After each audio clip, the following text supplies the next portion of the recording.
So today is June 4th. Yes. Your anniversary. Anniversary. And a revival, I have no idea who that was. Doris played and somebody else sang. And I don't remember who the soloist was. You weren't watching the soloist, were you? No. That was Riverside Christian Church. I don't remember why Doris had come over to Riverside. I guess because of revival, and she knew the pastor or something. I don't remember who the preacher was, but anyway, we met and got acquainted, and I found out where she lived, and found out she went to TCU, and that began a long romance. Then I found out she was a member of Chestnut Avenue Christian Church, and I was just back from service, so I started going over to Northside Christian Church. A friend of mine I went to high school with picked Doris and me up, and we went over to Dallas. Well, we went to some kind of a production over in Dallas. I don't remember what it was. But when we got there, he didn't have the right tickets. So we went out and ate somewhere, and went out another time. I started TCU in the fall then, and went to the next, for that full semester in June. June 4th, Doris and I were married. I guess, we must have gone together, I guess, for 18 months before we married. And we were both in TCU and saw a lot of each other, and had lunch almost every day at TCU. She lived on North Side, I lived in Riverside, and we'd take our lunches and meet at school. And I think I just told her I loved her very much, and decided that she was the one I wanted to marry, and she said, I think I feel the same way, so we got married.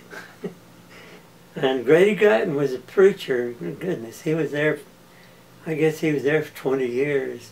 He had our wedding, either Mary or maybe it was my cousin. I guess we had to wait because she lived out in Polytechnic, and she was on the way to the church for the wedding and got stopped by our train. And about 45 minutes late, we finally got the wedding started. But, oh goodness. We had the wedding, and then Doris and I went over to Dallas on a honeymoon. Borrowed a car because I didn't have a car at the time.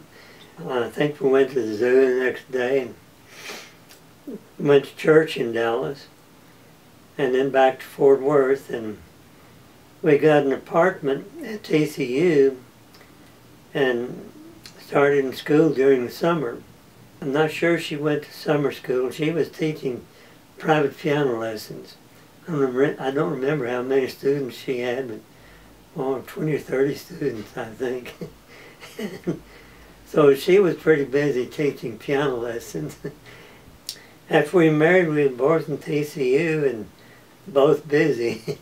Had a little bit of time off. We'd go over to North Side, and in the afternoon we at Doris's house. And we lived in the TCU apartments.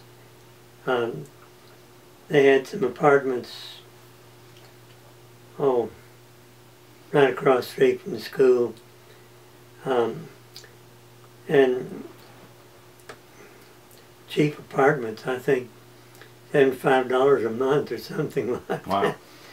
that. And very economical for us at the time. It was called a church in Shamrock. And pastored there for 2 years.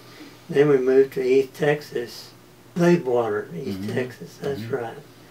Just 16 miles from the Louisiana border. And interesting experience there.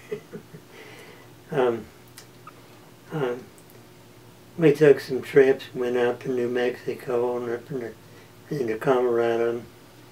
Enjoyed visiting. visited a lot of relatives. Yeah, we were in Colorado, and I decided I'd had enough of ministry, and I was going to take up another occupation. Decided to go to Springfield, Missouri, and learning to work on typewriters and adding machines. Mm-hmm.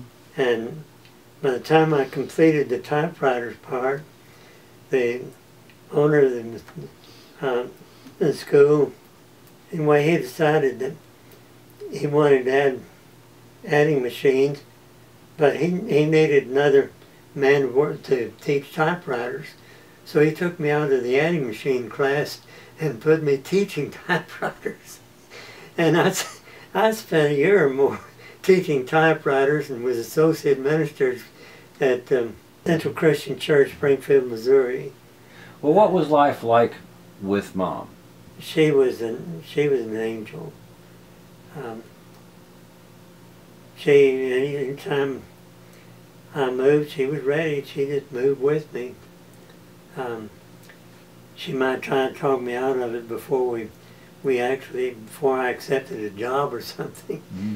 But we'd make a decision and decide, well, that was right. And we'd go that way.